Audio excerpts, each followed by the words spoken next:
성부와 성자와 성령의 이름으로 아멘.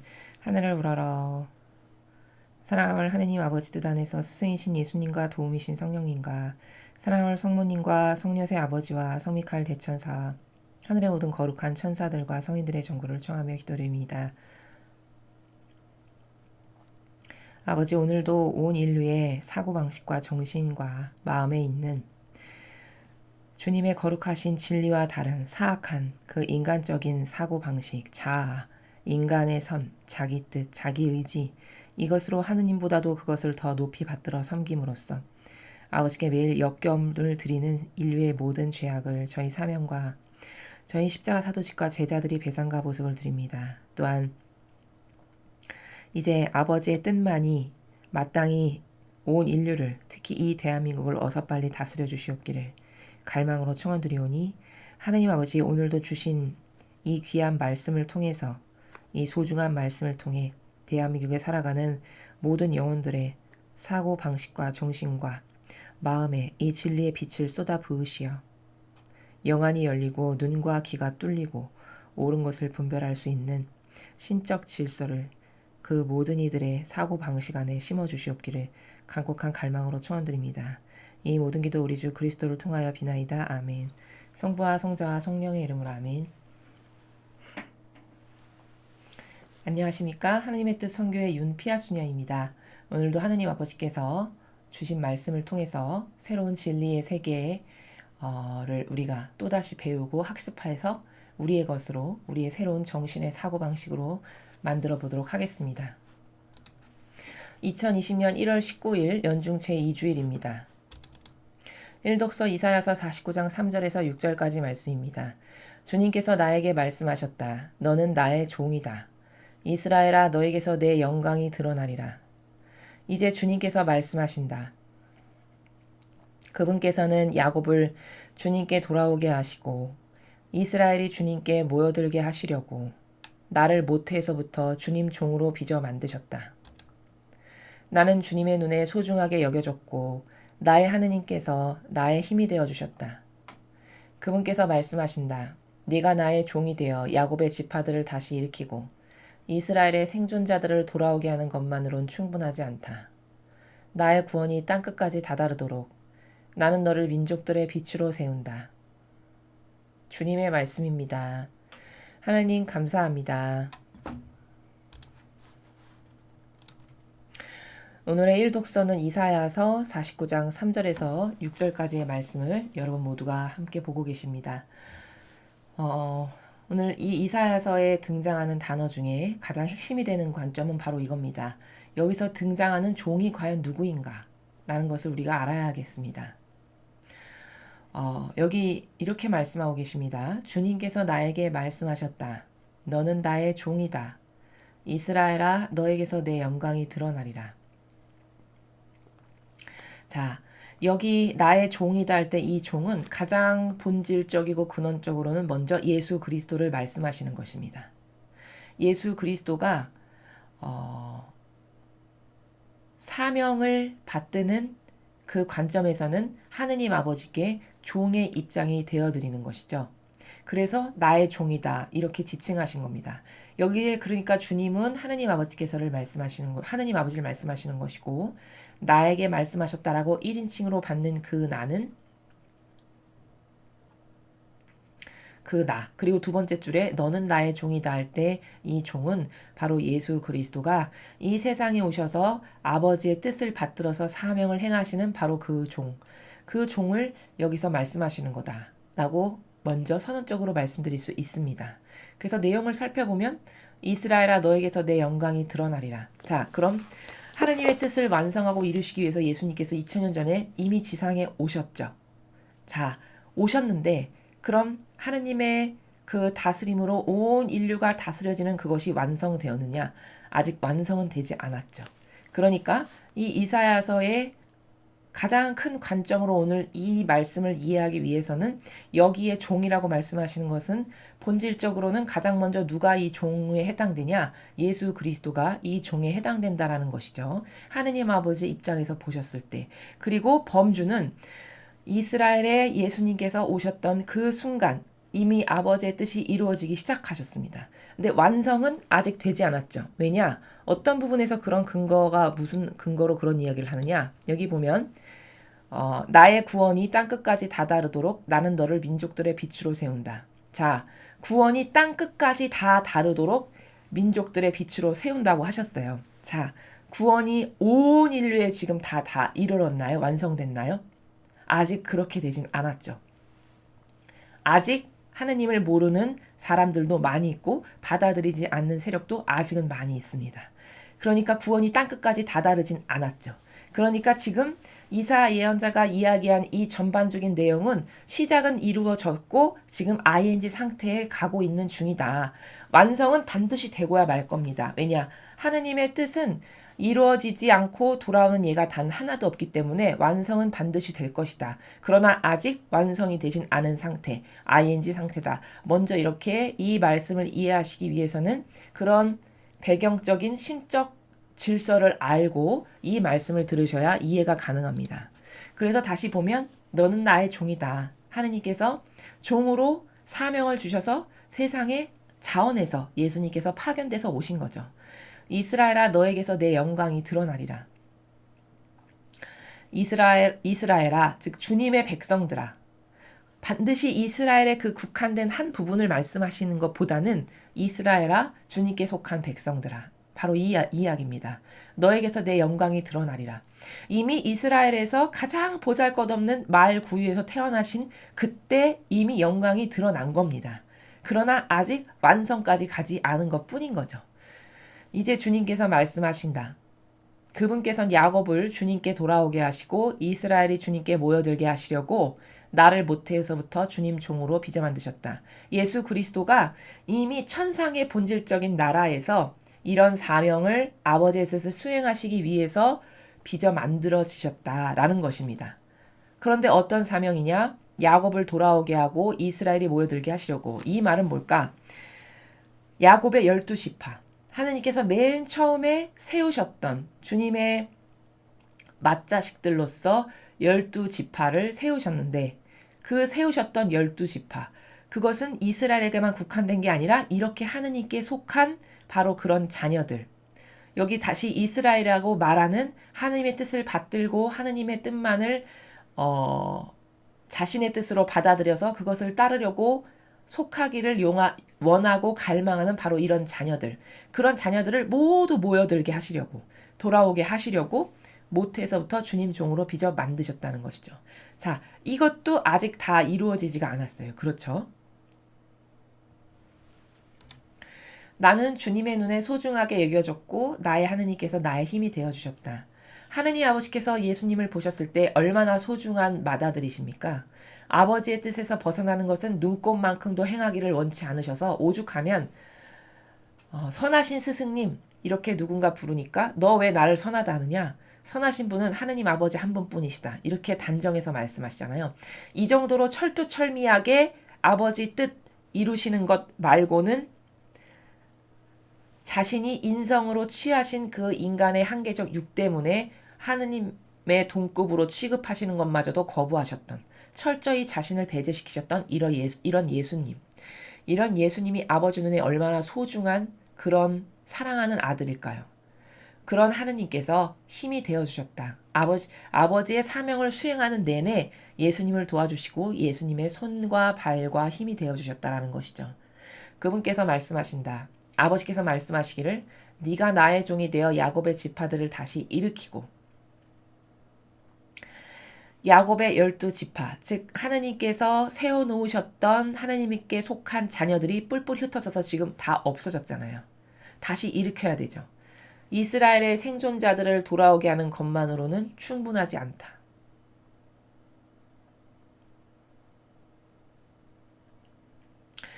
자,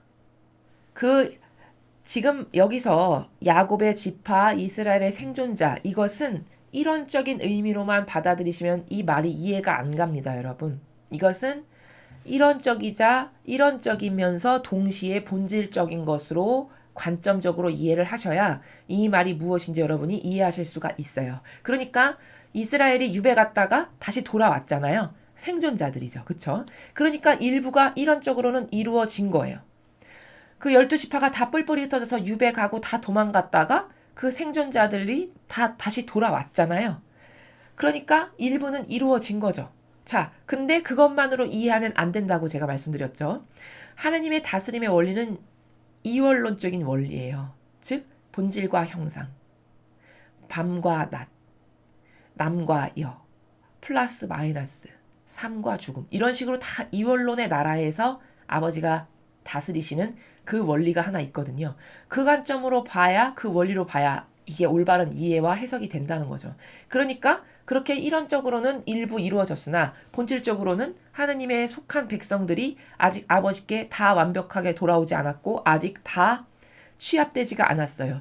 지금도 마라나타 메시지에서 나의 남은 신자들아 하면서 한 명이라도 더 나에게 돌아올 수 있도록 너희가 열심히 기도하고 나의 뜻을 전하라고 말씀하신단 말이죠. ing 중에 있는 거예요. 그래서 일부 이스라엘의 과거에 이루어졌지만 이것이 본질의 나라에서 봤을 땐 아직 완성이 안 됐다. 그래서 나의 구원이 땅끝까지 다다르도록 나는 너를 민족들의 빛으로 세운다. 그래서 예수님의 그 정신과 가르침과 모험과 카리스마가 온 인류의 빛이 돼야 돼요. 이것만이 따를 기준이다. 맞다라고 온 인류가 이제 인정할 날이 올 겁니다. 그렇게 땅끝까지 다다르도록. 여기 시작부터 마침의 땅끝, 알파요 오메가이신 하느님의 모든 품 안에 온 인류가 다 들어올 때까지 아직 만족스럽지가 않다. 그날이 될 때까지 민족들의 빛으로 너를 세운다. 예수님의 정신, 가르침, 모범, 카리스마가 온 인류의 빛이 되는 그날까지 아직 완성은 되지 않았다. 바로 이 이야기를 지금 이사야 예언자의 입을 통해서 하느님 아버지께서 선포하시는 것이죠. 자, 근데 여러분 늘 말씀드리지만 성경은 인간이 생각하는 것처럼 인간의 사고방식처럼 단편적이지가 않아요. 그러니까 본질과 형상을 지금 아우르는 나라에서 이것을 봐야 맞는 해석이 되는 것이고 또한 저 종의 나라도 그럼 예수 그리스도만 종이냐? 아니죠. 그 예수님의 가르침을 따르겠습니다 하는 사람들도 다 종이에요. 그리고 좀 더 거시적 관점에서 보면은 교회 사명도 곧 종이죠. 종으로서 하나님의 뜻을 수행하기를 갈망하는 게 교회의 사명입니다. 그러니 종은 사실 모두가 될 수 있는 거예요. 하느님의 뜻에 속하기를 원하고 갈망하고 그분의 뜻을 이루어드리기를 원하는 모든 자녀들이 다 하느님 아버지의 종인 거죠.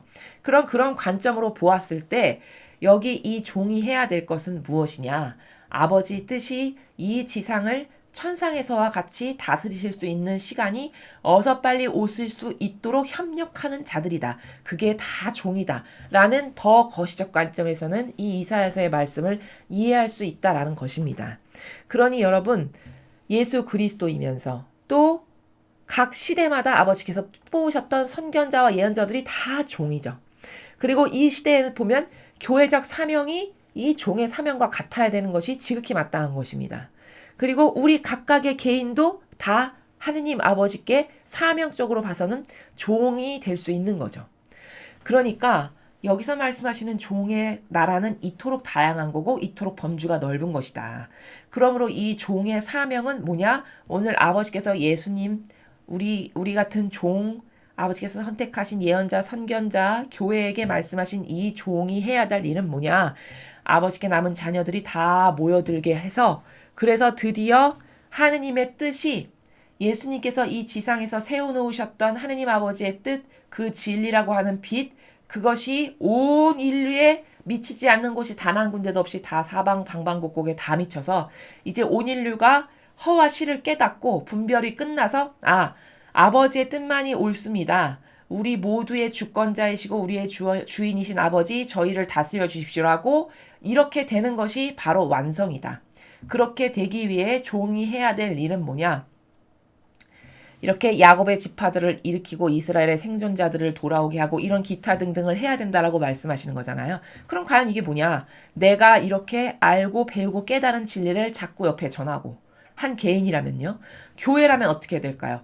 이렇게 예수 그리스도의 가르침과 모범과 정신을 꾸준히 계속 전승 계승 발전시켜가지고 이 교회의 모든 지도자와 리더라면 예수님의 정신과 가르침과 모범과 카리스마로 완전히 투철하게 무장된 이런 사람들만 이 교회의 리더여 지도자가 돼야 되는 것이 맞죠. 그것을 하라고 아버지께서 이사야 예언자를 통해서 이렇게 친히 말씀하신 거죠. 그래서 이 날이 빨리 다가오도록 앞당겨지도록, 그래서 모든 인류가 진리의 빛으로 다스려질 수 있는 세상이 어서 빨리 오도록 너는 종으로서 충직하게 이러이러한 일을 해야 된다라고 지금 선언하신 거잖아요.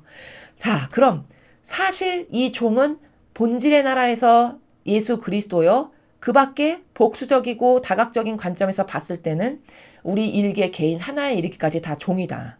그럼 이 종 중에서 지금 이 시대에 막강한 영향력을 끼치는 중요한 종의 역할을 잘해야 되는 것은 과연 어디냐? 교회라는 거죠. 교회적 사명이 바로 예수 그리스도의 모범을 널리 전파하고 예수 그리스도의 모범으로 자기가 살고 직접 그것으로 세상에 빛이 되어서 온 인류가 그것을 바라보니 너무나도 아름답고 매력적이어서 과연 신적 질서, 주님의 거룩하신 진리, 그것만이 따라야 될 유일무이한 가치구나. 우리 모두 저것을 따르자. 저것이 인류를 다스려야 맞다. 이렇게 모범적인 모범을 보여야 되는 게 교회라는 거거든요. 그러나 여러분, 그런 교회적 그런 것을 사명을 하는 교회를 여러분이 과연 보셨느냐라는 것이죠.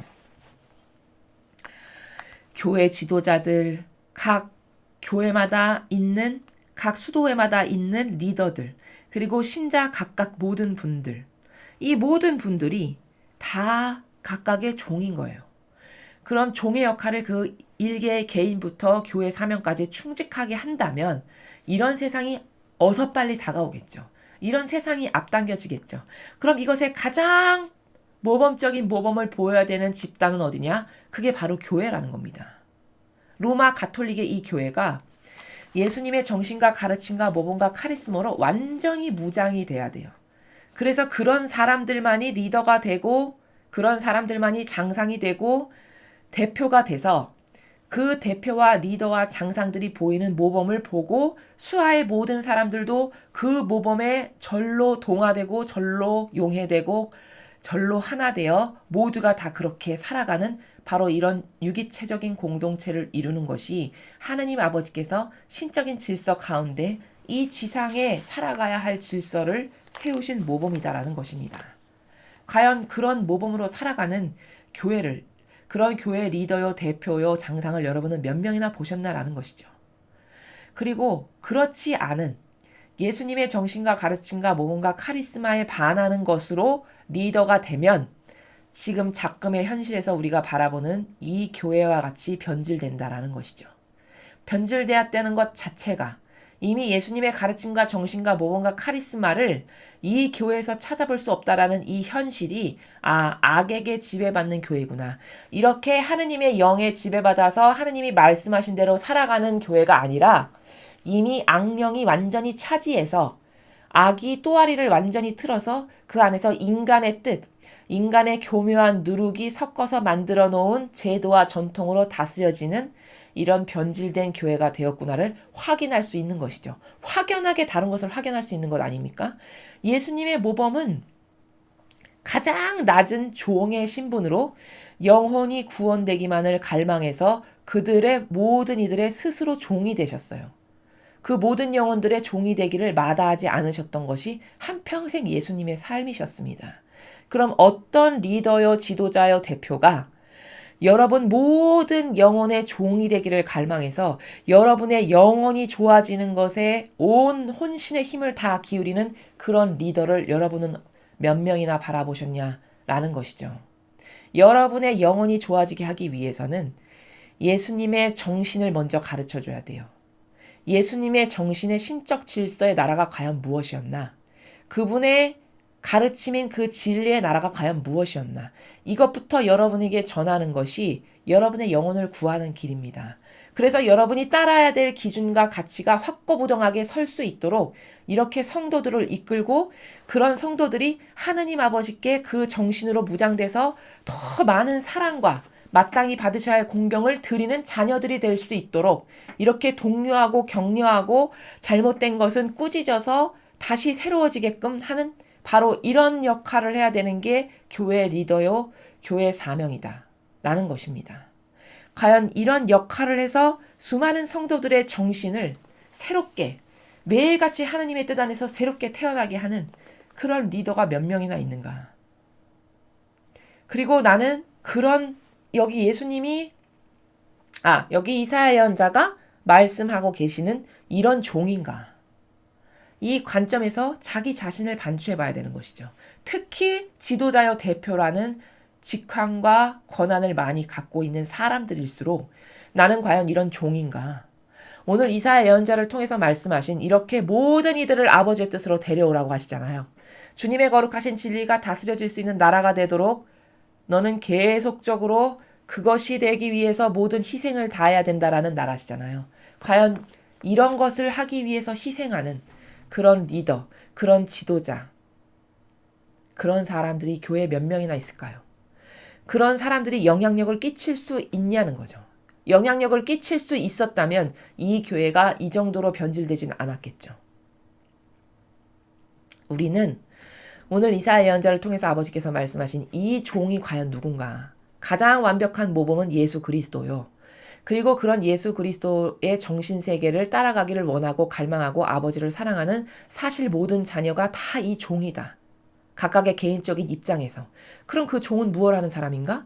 이렇게 아버지 뜻이 어서 빨리 우리를 다스려 주시기를 갈망해서 진리를 전하고 각자 자신의 위치에서 아닌 것을 아니라고 할 줄 알고 예와 아니오를 분명하게 선언할 줄 알고 진리를 가지고 똑바로 분별할 줄 알아서 어떤 게 막인가를 골라내고 선별할 줄 아는 이런 신적 활동을 포함한 아버지의 권리를 찾아드리는 이런 것들을 다 행하는 것이 종이 해야 될 일이다. 그러나 이런 일을 누가 하는가? 여러분이 보시기에 하는 사람이 아무도 없다. 그렇다면 이미 마귀가 점령한 교회가 된 겁니다. 여러분 각자라도 이 일을 하십시오. 여러분 각자 모두가 사실은 하느님께서 선택하신 다 종입니다. 우리 모두가 종이에요. 종은 아버지의 권리를 되돌려 드리는 것이 최우선시 돼야 될 의무입니다. 나는 그런 의무를 과연 어떻게 수행하고 있는가? 내가 내 위치에서 아버지의 권리를 되돌려 드리려면 난 뭐부터 해야 될까? 일단 회개부터 하고 지난날 내가 아버지의 권리를 무시하고 내 멋대로 내 자아에 충직한 종으로 살았던 것을 먼저 회개하고 이제 아버지 저는 아버지의 종으로서 아버지 뜻만을 따르며 살겠습니다. 제 의지는 그겁니다. 이제 완전히 제 의지는 바뀌었습니다. 아버지 뜻이 제발 저를 다스려 주세요. 이런 고백을 통해서 내 영혼부터 새롭게 태어나고 내 주변에 있는 사람들도 이런 진실을 이런 진리를 계속 전하고 전파함으로써 모든 이가 이제 이것이 보편타당한 마치 도덕규범인 것처럼 모두가 이것만이 따라야 될 원리요 원칙이요 도덕규범이라고 받아들여서 이제 전 세계가 이런 아버지 뜻으로 다스려지는 세상이 어서 빨리 오도록 나도 기여하는 아버지 뜻에 그렇게 기여하는 그런 종이 우리 모두가 되어야 할 것입니다. 다음으로 이독서는 건너뛰고 복음을 하도록 하겠습니다. 요한복음 1장 29절에서 34절까지의 말씀입니다. 주님 영광 받으소서. 그때 요한은 예수님께서 자기 쪽으로 오시는 것을 보고 말하였다. 보라, 세상의 죄를 없애시는 하느님의 어린 양이시다. 저분은 내 뒤에 한 분이 오시는데 내가 나기 전부터 계셨기에 나보다 앞서신 분이시다. 하고 내가 전에 말한 분이시다. 나도 저분을 알지 못하였다. 내가 와서 물로 세례를 준 것은 저분께서 이스라엘에 알려지시게 하려는 것이었다. 요한은 또 증언하였다. 나는 성령께서 비둘기처럼 하늘에서 내려오시어 저분이 머무르시는 것을 보았다. 나도 저분을 알지 못하였다. 그러나 물로 세례를 주라고 나를 보내신 그분께서 나에게 일러주셨다. 성령이 내려와 어떤 분 위에 머무르는 것을 네가 볼 터인데 바로 그분이 성령으로 세례를 주시는 분이시다. 과연 나는 보았다. 그래서 저분이 하느님의 아드님이시라고 내가 증언하였다. 주님의 말씀입니다. 그리스도님 찬미합니다. 자, 여러분, 이 요한복음에 등장하는 이 이야기는 제가 앞선 강의에서 많이 설명을 드려서 이제 어떤 나라에서 이 복음을 이해하셔야 되는지 여러분의 사고방식 안에 이미 관점이 생기셨을 겁니다. 다시 한번 간략하게 요약 정리를 하면 사람은 굉장히 환경과 분위기와 이런 영에 아주 나약하기 때문에 지배를 잘 받는 속성을 갖고 있다는 것을 먼저 인정해야 돼요. 그렇게 될 수밖에 없는 게 나라는 한 유약한 인간이다. 이것을 먼저 인정해야 됩니다. 그렇지 않고서는 이 복음 말씀에 나오는 이 세례자 요한의 반향을 이해할 수가 없어요. 자, 세례자 요한은 오늘 요한복음에 등장하는 이 1장 29절에서 34절까지에는 예수님을 정말 똑바로 증언하고 있어요. 그리고 이것은 세례자 요한의 입을 통해서 나온 말이기는 하지만 이건 사실 세례자 요한이 말한 게 아닙니다. 세례자 요한은 이때 이 영혼은 어떤 상태인 거냐면 성령에 완전히 감도되고 취한 상태예요. 그러니까 이 영혼의 내면을 성령이 사로잡으신 거죠. 이 영혼의 사고방식과 정신과 마음을 성령 하느님께서 사로잡으신 거예요. 이때 반향을 옳게 이 영혼이 했기 때문에. 그래서 사로잡으셔서 사람이 할 수 없는 말을, 사람이라면 이런 정신세계에서 이런 단어를 쓸 수 없는 말을 지금 자기가 하고 있어요. 본인은 본인이 말한 것처럼 생각될 수밖에 없는 그런 나라예요. 근데 이건 분명히 이 사람이 말한 게 아니라 이 사람 안에 계시는 하느님의 영께서, 즉 성령 하느님께서 예수님을 증언하신 겁니다. 많은 사람 앞에. 그러니까 이런 말까지 하는 거예요. 내가 나기 전부터 계셨기에 나보다 앞서신 분이시다 하고 내가 전에 말한 분이시다. 자, 여러분 이게 무슨 말인지 이해가 되십니까? 여기 내가 나기 전부터 계셨기에 나보다 앞서신 분이시다. 지금 이렇게 이야기하고 있어요. 세례자 요한이. 자, 여러분 세례자 요한이 육적으로 예수님보다 나이가 많은 형이었습니다. 사촌지간이었고요. 그럼 내가 나기 전부터 계셨기에는 이론적으로는 안 맞는 말이죠. 이건 이런적 상황에서는 내가 나기 전부터 계셨기에 나보다 앞서신 분이시다. 이거는 인간적 이해로는 말할 수 없는 나라예요. 그렇죠? 이건 어떤 세계에서만 이런 증언이 가능하냐? 이 사람이 본질의 나라라는 사고방식 안에 완전히 빠져 있을 때에만 이런 말을 할 수 있는 그런 나라예요. 입증이 됐죠? 그러니까 지금 세례자 요한은 육적 인간의 나라에서 말하지 않고 있고 이 세례자 요한을 사로잡고 있는 성령 하느님의 영께서 세례자 요한의 입만 빌려서 지금 성령 하느님께서 예수 그리스도를 증언하시는 거예요. 이 영혼을 통해서 도구로 쓰시는 거죠. 그렇기 때문에 이 사람이 한계적인 사고방식과 정신인 인간이 내가 나기 전부터 계셨기에 나보다 앞서신 분이시다. 이 말을 절대 할 수 없는 인간적 한계밖에는 없는 사람이 이 말을 하는 수준까지 된 거죠. 이게 뭘까요? 본질의 나라에서만 이 말을 할 수 있는 거거든요. 예수 그리스도는 만물의 우주의 창조주시죠. 아버지가 창조주이시다라고 여러분이 생각하시는데 물론 아버지가 창조주이세요. 근데 그것을 사실적으로 수행하고 집행하시는 역할은 예수님이 하시는 거거든요. 그러니까 우주 만물을 예수님이 창조하셨어요. 그거는 무슨 말이냐면 예수님이 온 우주 만물을 사실적으로 창조하신 분이다. 아버지의 뜻을 받들어서 이런 이야기입니다. 그러니까 창조주로서 태초에 가장 먼저 온 인류에 가장 먼저 앞서서 계셨던 분이 맞죠. 그러니까 이건 엄연히 본질의 나라에서만 할 수 있는 말인 거예요. 내가 나기 전부터 계셨기에 나보다 앞서신 분이시다라는 거는. 그럼 세례자 요한은 지금 본질의 나라에서 이야기하고 있구나. 이것이 입증되는 순간이죠. 그러니까 이 영혼은 지금 육안에 갇혀서 육의 기호에 사로잡혀서 말하는 게 아니라 본질의 나라에서 성령 하느님이 이 영혼을 지배하셔서 이 영혼의 입만 빌리시고 말씀은 성령 하느님께서 하시는 충직한 도구가 되어 있는 순간이에요. 이렇게 세례자 요한이 옳은 말을 할 때도 있었어요. 그래서 지금 구구절절히 맞게 증언을 하고 있잖아요. 나도 저분을 알지 못했다. 내가 와서 물로 세례를 준 거는 저분께서 이스라엘에 알려주시게 하려는 것이었다. 정확하게 자기 사명을 알고 증언하고 있어요. 그러니까 자기 사명은 예수 그리스도가 분명히 이 지상에 오실 건데 이 지상에 오셔서 그분이 성령으로 세례를 주시기 전에 너는 물로 모든 백성을 먼저 세례를 줌으로써 이분이 성령으로 세례 주셨을 때 합당해지도록 먼저 그런 앞길을 트고 앞길을 닦는 예수님께서 활동하시기에 편안하도록 앞길을 닦는 그런 역할을 네가 해라. 이게 세례자 요한의 사명이었단 말이죠. 그러니까 자기 입으로 자기 사명을 얘기하잖아요. 물로 세례를 준 거는 앞으로 오실 내 뒤에 오실 저분께서 이스라엘에게 오시면 나는 지금 물로 세례를 주지만 앞으로 오실 분은 너에게 이런 세례를 성령으로 주실 분이다. 예표처럼 뭔가를 행하는 이런 사람이었다는 거죠.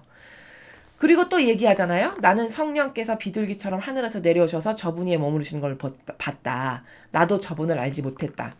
나도 저분을 알지 못했다를 2번이나 얘기했어요. 이건 무슨 말이냐? 아니 사촌지간인데 왜 몰라? 어렸을 때부터 태어나서 보고 자라고 다 빨개 벗은 것도 다 보고 자란 사이인데 그건 이론적인 나라예요. 지금 제가 말했죠. 이 이야기는 순전히 본질의 나라에서 세례자 요한이 본질의 세계에 완전히 경도돼서 자기가 무슨 말을 하는지도 사실 모르고 하는 나라일 만큼이에요. 완전히 심취돼서. 그러니까 나도 저분을 알지 못했다는 건 뭔 말이냐? 사촌지간 예수님을 모른 게 아니고 본질의 하느님이신 예수 그리스도라는 것을 이제 알게 됐다라는 거죠. 자기가 성령을 신이신 예수님께 베풀 때 세례를 베풀 때 성령께서 입증하시는 것을 보고 저분이 그리스도시구나. 나 그때서야 알았다. 이 말을 하는 겁니다. 그 전에는 나도 저분이 구원자여 그리스도이신지를 알지 못했다. 이 얘기를 하는 거죠. 그러나 물로 세례를 주라고 나를 보내신 그분께서 나에게 일러주셨다. 성령이 내려와 어떤 분이 머무르는 것을 네가 볼 터인데 바로 그분이 성령으로 세례를 주시는 분이다. 이렇게 이 증언을 듣고 이제 이분이 예수 그리스도시구나라는 걸 알게 됐다라고 지금 증언하는 거예요. 자기가 양심 고백을 하는 거죠. 과연 나는 봤다. 모든 것을 보았죠. 눈앞에서. 세례 받으실 때 성령이 내려오시는 것도 보았고 이 말씀을 통해서 확언이 됐고 그래서 맞구나.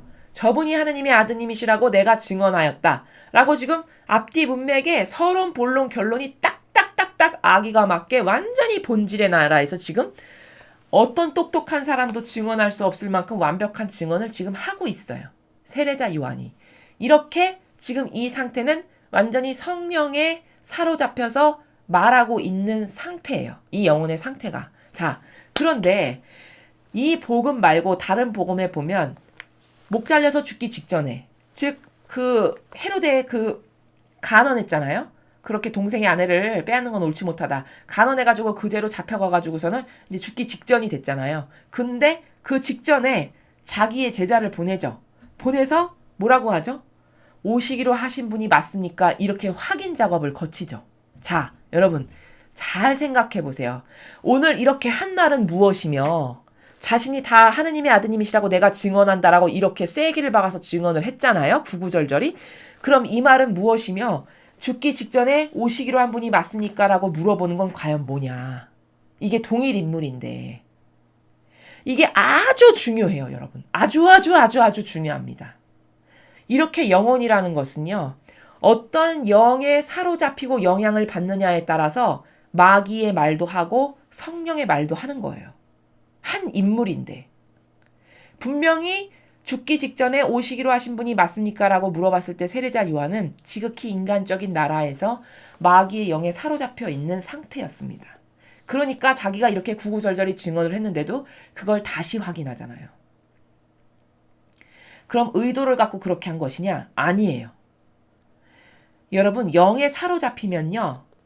자신이 무슨 말을 하는지도 모르고 말하는 그런 상태가 됩니다. 이러니까 사람은요.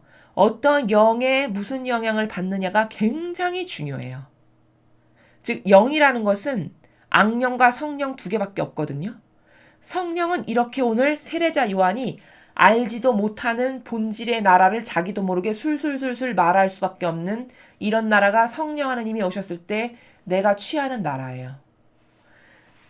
눈물이 나고 하느님 아버지를 찬미하게 되고 찬양하게 되고 회개가 일어나고 나도 모르게 들끓어오르고 사랑이 끌어올라서 하느님 아버지께 사랑을 너무 많이 드리고 싶고 기타 등등 이런 모든 게 다 뭐냐? 이게 다 성령 하느님이 한 영혼을 사로잡았을 때 그 영혼이 나타내는 반향의 나라들이에요. 다양한 나라들. 이렇게 성령 하느님이 오셨을 때는 사람이 평소에 하지 않았던 그러나 정직하고 그리고 신적이고 그리고 올바른 것을 합니다. 영적으로 보았을 때. 근데 악령에 지배당하면 어떻게 되냐? 자기가 했던 말도 뒤집어 엎어요. 자기가 과거에 분명히 옳다라고 인정하고 인지했는데 또 그 말조차도 뒤집어 엎는다고요. 그렇게 사고방식과 정신이 악으로 가득 차면 참으로 안타깝게도 세례자 요한이 이렇게 한평생 성령 안에서만 살았어야 했는데 그의 빈틈, 인간적이라고 하는 빈틈을 악이 노리고 파고 들어가서 악령이 그 영혼을 지배했을 때는 그렇게 자기가 이렇게 증언하신 그리스도를 재차 확인하고 재차 의심을 해서 확실히 믿지 못하는 이런 나라의 악의 도구로 활용당하는 거죠. 여기서 무서운 거는 뭐냐면 세례자 요한만 그러냐? 그게 아니라는 겁니다. 이 사람은 하느님 일꾼인데도 이랬어요. 그럼 여러분 평범한 진리도 모르는 일반인은 얼마나 악에게 더 잘 휘둘릴까요? 그걸 한번 생각해 보십시오. 진리를 알고 그러니까 하느님을 알고 사명까지 받았는데도 이럴진데 그럼 특수한 뭔가가 주어진 상태인 거잖아요. 사명을 받았다는 거는 특수한 은총이 주어진 상태란 말이죠. 그런데도 지금 반향이 이랬다 저랬다 해요. 그럼 하느님의 은총도 뭔지 모르고 반향을 하는 나라는 아예 황무지인데다가 진리는 들어본 적도 없고 맨날 따르는 것은 내 인간적 기호와 경향과 내가 좋아하는 취미, 내 자아가 원하는 것, 내 오감 이것만을 한평생 따르는 사람이다. 그럼 여러분 참으로 불행하게도 참으로 불쌍하게도 그 영혼은 죽는 날까지 이런 성령 하느님의 체험을 한 번도 못 해보고 죽을 수도 있습니다. 최악의 경우에는. 그 정도로 영이라는 거는 무서운 거예요. 동일 인물이지만 똑같은 사람이지만 성령의 지배받냐 악령의 지배받느냐에 따라서 완전히 마귀적 도구가 되느냐 하느님의 충직한 도구가 되느냐 이게 달려있다는 거죠. 그러면 어떻게 해야 될까? 한평생 성령 하느님에게만 머무르고 그 안에서만 살고 싶은데 마귀적 도구는 절대 되고 싶지 않은데 그러려면 어떻게 해야 될까? 먼저 여러분이 그래서 진리를 배우셔야 됩니다. 그 왜 진리를 배워야 될까? 여러분 진리를 배우면 자꾸 객관화의 눈이 열려요. 나라는 존재를 내가 이상적으로 생각했던 나는 완전 허상이고 허구구나. 사실적인 나는 이런 존재에 불과했네. 이 객관화를 통해서 자꾸 자신의 사악하고 역겨운 면을 바라보게 되고 이걸 버리게 됩니다. 아, 이거 하느님이 싫어하시는 거구나. 그리고 아, 나 마귀한테 완전 속았네. 이걸 내가 원한 건 아니지. 이런 내가 되길 원한 건 아니야. 내가 마귀한테 속아서 이게 뭔지도 모르고 가진 거야. 그렇죠? 그러니까 진리를 배우면 자꾸 눈이 열리고 뭐가 옳고 그른지를 분별하게 되고 진리적 나라에서 봤을 때 이거는 순전히 사람을 속이는 악이구나 이런 걸 자꾸 알게 되니까 어떻게 될까요? 사악한 내가 가지고 있었던 속성들을 자꾸 거부하게 되고 부정하게 되고 버리게 되는 거죠. 자, 그럼 버리면 버리는 만큼 하느님은 어떻게 하실까요? 영혼이 깨끗해지니까 자꾸 성령 하느님을 주실 수밖에 없겠죠. 비워진 만큼 성령 하느님이 나에게 오시기 쉬운 환경이 되는 겁니다. 내 영혼이. 그럼 어떻게 될까요? 자꾸 악에게 사로잡히고 악에게만 지배받았던 영혼이 자꾸 하느님을 갈망하게 되고 예수님을 만나고 싶고 성모님을 만나고 싶고 예수님과 성모님을 닮고 싶고 이런 상태로 계속 변화가 되는 거예요. 저는 이걸 영혼의 재창조라고 부릅니다. 영혼은 이렇게 매일같이 재창조가 일어나야 돼요. 우리 몸 안에 세포가 50조개인데 50조개의 세포가 오늘도 죽어서 소멸하는 게 있고 새롭게 창제되고 탄생되는 게 있듯이 몸만 그래야 되는 게 아니라 내 정신의 사고방식과 내 영혼도 그렇게 매일매일 새롭게 다시 태어나야 된다라는 거죠. 그렇지 않은 건 여러분 죽은 거랑 같아요. 몸뚱아리만 자라고 커진다고 해서 성장하는 게 아니죠. 이 육은 나의 구성 요소 중에 하나긴 하지만 나는 아니에요. 내 것이긴 하지만 본질의 난 아니란 말이죠. 본질의 나는 누구냐? 순전히 영혼이 본질의 납니다. 그러니까 내 영혼이 좋아지기를 그토록 힘쓰고 노력해야 돼요. 그게 진짜 나니까. 죽으면 남는 건 그 영체, 그 영혼인 나밖에 없어요. 온 희망과 온 에너지는 다 어디다 쏟아 부어야 되냐? 다 영혼에게만 쏟아 부어야 되는 겁니다. 그게 올바른 계산법이죠. 그쵸? 그런데 사람들은 거꾸로 살아요. 모든 에너지와 노력과 투자를 다 어떠하냐? 썩어 죽어서 없어지고 하늘나라에 가져가지도 못할 이 육적인 것에만 다 쏟죠. 그러니까 허무한 거예요, 삶이. 허무 자체고 계산기가 고장나도 유분수지 너무 심하게 고장나가지고 아무것도 가져갈 것도 없고 아무런 가치도 없는 나에게는 도움이 눈꼽만큼도 안 되는 이 육적이라고 하는 보이는 형상이라고 하는 여기에만 한평생 올인하다 허무하게 죽어버리고 마는 게 인간의 삶이거든요. 이게 아니라는 거죠. 하나님은 이런 것을 바라시지 않으셨어요. 사람은 본질은 뭐냐? 항상 내 영혼. 그래서 본연의 나를 찾아야 되는 것이고, 하느님께서 맨 처음에 창조하셨을 때 나에게 세워놓으셨던 목적이 있을 텐데 나는 목적이 과연 뭘까? 농구 선수면 농구 선수, 피겨 스케이트면 피겨, 뭐 그림을 잘 그리면 화가면 화가, 정치인이면 정치인, 대통령이면 대통령, 이렇게 처음부터 하느님께서 나에게 세워놓으신 계획이 있단 말이죠. 그 계획이 뭘까를 발견해야 돼요. 그건 진리를 자꾸 배우면서, 그리고 진리를 배우다 보면 나라는 사람의 속성을 발견하게 됩니다. 장점을. 아, 나는 하느님이 이런 걸 장점으로 주셨구나. 이런 장점을 바탕으로 내가 가장 잘할 수 있는 게 뭘까? 아, 이거구나. 하느님이 나는 세상에서 이것으로 아버지 영광을 드러내면서 살다 죽으라고 창조하셨네. 이렇게 발견하는 게 본연의 자신이에요. 이렇게 우리 모두는 한 살이라도 어릴 때, 1년이라도 더 빨리 본연의 자신을 찾고 발견해서 그것을 구현하다 죽는 것. 이것 말고 그 어떤 의미가 있으며, 이것 말고 그 어떤 도전 의식이 여러분 있습니까? 이것만이 남겨질 유일한 거예요. 살아서나 죽어서나. 하느님을 알고 그분이 어떤 분이신지를 깨닫고 그거에 반주해서 나는 이토록 비루하고 부족하고 역겨운 존재구나. 이것을 계속 버려서 나도 하느님같이 고결한 인격으로, 예수님과 성모님같이 고결한 인격, 그런 고도의 정신세계, 그 고결한 카리스마가 내 것이 됐으면, 이것을 갈망하고 뜨겁게 열망해서 그것만을 위해서 노력하며 나 자신을 찾는다. 이것보다 더 위대한 가치가 전 없다고 생각해요. 이것보다 더 위대한 의미가 인간에게 과연 뭐가 있을까요? 이 신앙인이라는 것은 한평생 이것을 발견하는 삶이에요. 하느님과 교류하고 통교하면서 본연의 내가 누군지를 찾고 아버지가 어떤 분이신지를 발견해서 아버지의 권리를 먼저 들어드리고, 그리고 그 아버지의 뜻 안에서 나를 발견해서 나라는 존재가 아버지께 기쁨을 드리고 영광을 드리는 가운데 구현하는, 바로 이것이 인간이 살아가야 될 목적이고 지향해야 될 데스티네이션이라는 거죠. 이것 말고는 아무런 의미가 없습니다, 여러분. 잘 객관화시켜서 생각해 보세요. 그 어떤 것을 추구한다 한들 이렇게 본질적인 세계를 추구하는 것 말고 과연 그 어떤 것을 추구할 때 어떤 의미와 희열과 본래의 가치적 목적에 도달하게 될까요? 아무것도 없는 것이죠. 굉장히 넓은 범주까지 이야기가 펼쳐져 나왔는데, 오늘 세례자 요한을 통해서 제가 여러분께 드리고자 하는 말씀은, 사람은 이렇게 어디에 지배받느냐에 따라 한평생 마귀 도구로 활용되다 죽느냐, 아니면 성령 하느님의 충직한 도구로서 아버지의 영광을 드러내는 그런 영혼으로서 살다 죽느냐. 이건 다 누구에게 달렸다? 하느님이 안 주시거나 하느님에 의해서가 아니라 내 영혼이 어디에 반향하느냐에 달린 거라는 거죠.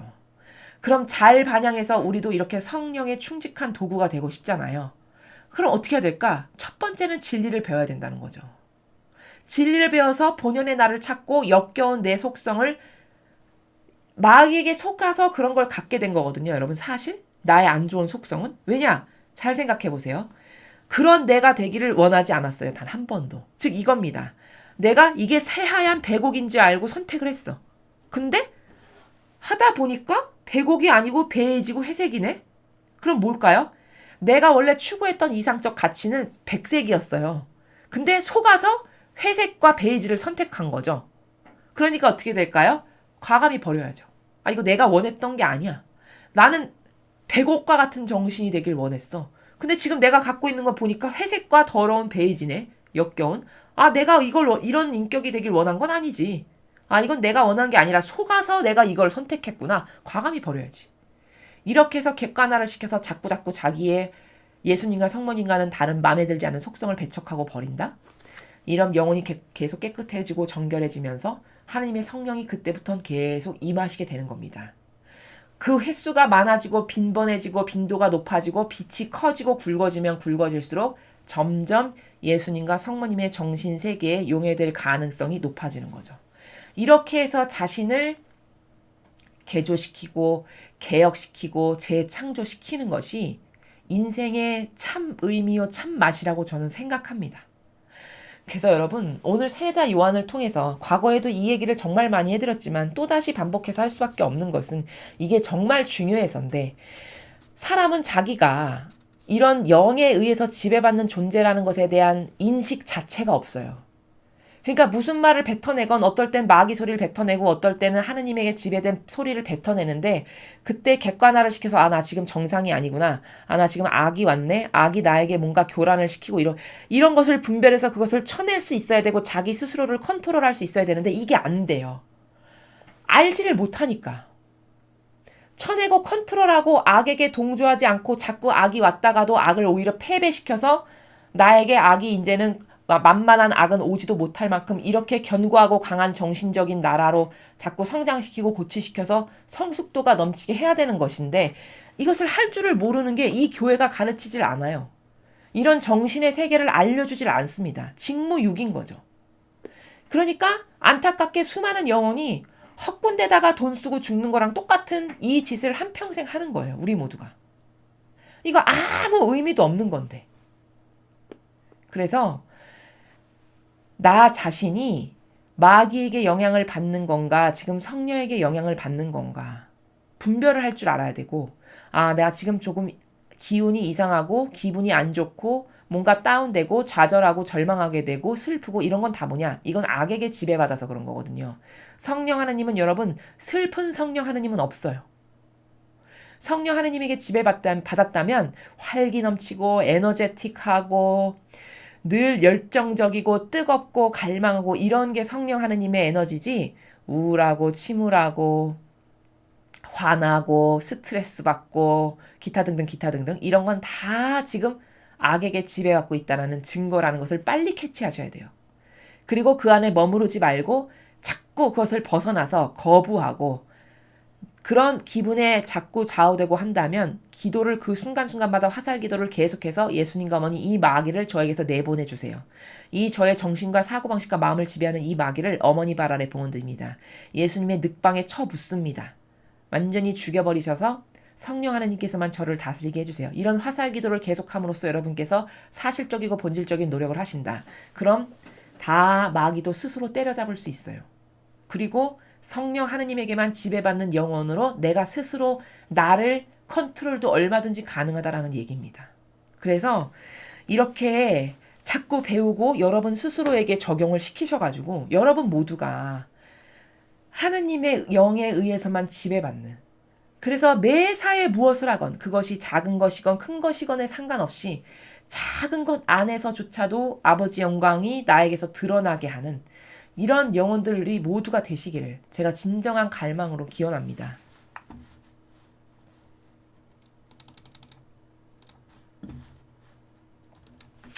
여러분, 오늘도 우리는 아주 중요한 관점을 중요한 원리들을 2개 배웠는데, 이사야서를 통해서는 과연 종이 누군가, 본질적으로는 물론 예수 그리스도가 완벽한 종의 모범이셨죠. 근데 그것의 관점을 확대시키면 예수님에게만 국한된 게 아니라 사실 우리 각각의 개인 모두가 다 아버지의 종이다. 교회 사명은 더할 바 없는 아버지의 종의 사명이다.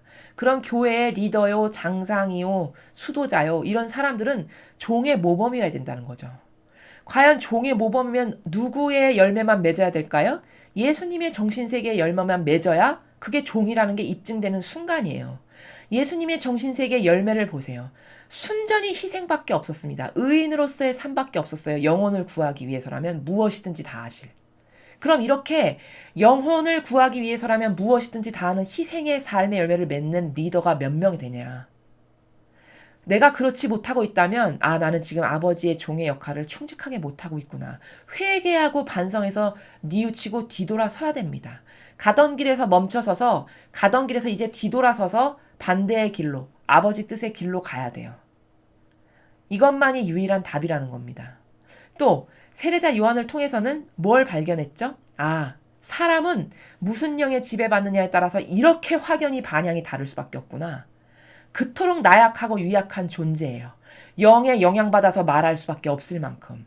이런 자신을 깨닫고 내가 얼마나 하느님 앞에 나약하고 비루한 존재인지를 깨닫고 악에게 지배받지 않으려면 내 뜻과 내 의지, 내 선, 교묘한 인간적인 내가 세워놓은 질서, 내가 맞다고 옳다고 생각하고 주장하는 것, 이걸 완전히 버리지 않으면 한평생 마귀의 종에 불과한 삶을 살다 죽을 수밖에 없다. 왜냐?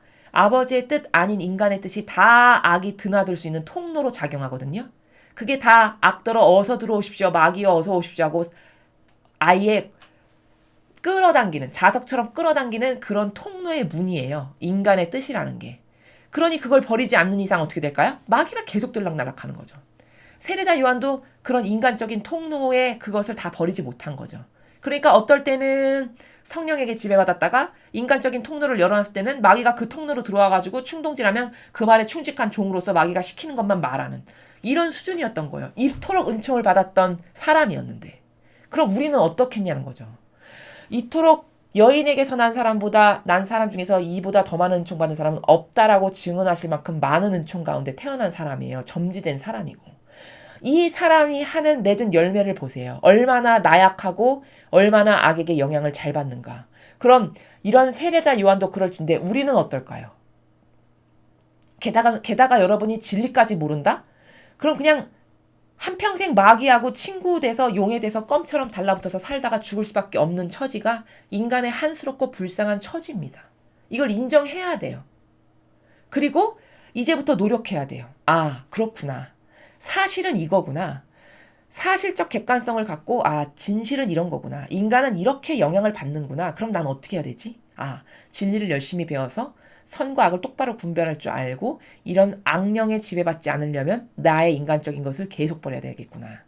온전히 예수님과 성모님과 같은 신적 속성만 남겨두고 신적으로 올바른 아버지가 좋아하실 것만을 남겨두고 내 인간적인 기준, 판단, 자아, 자애심, 이기심, 사사로운 감정 이런 거 있잖아요. 인간의 자아에서 나오는 자아에서 반로되는 모든 것.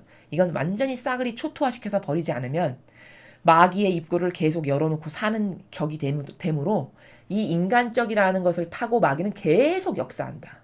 그렇다 보면은 수많은 것을 잘했다가도 세례자 요한처럼 끝끝내 예수님께 믿음을 올바르게 드리지 못하고 의구심을 갖고 의심하는 나라에서 확인을 했고 수많은 다른 잘못들도 물론 많이 말씀드렸죠. 그런 결격사유 때문에 그토록 많은 은총을 받았으나 하늘나라의 제일 꼴찌에 위치해 갈 수밖에 없는 이런 비참한 신세가 된다. 이것을 나에게 적용시켜서 난 어떻게 달라져야 하는가? 나는 무슨 노력을 해야 되는가? 이것을 오늘의 프로세스로 삼아야 되겠습니다. 이상으로 2020년 1월 19일 연중 제2주일 복음해설을 마치겠습니다. 감사합니다.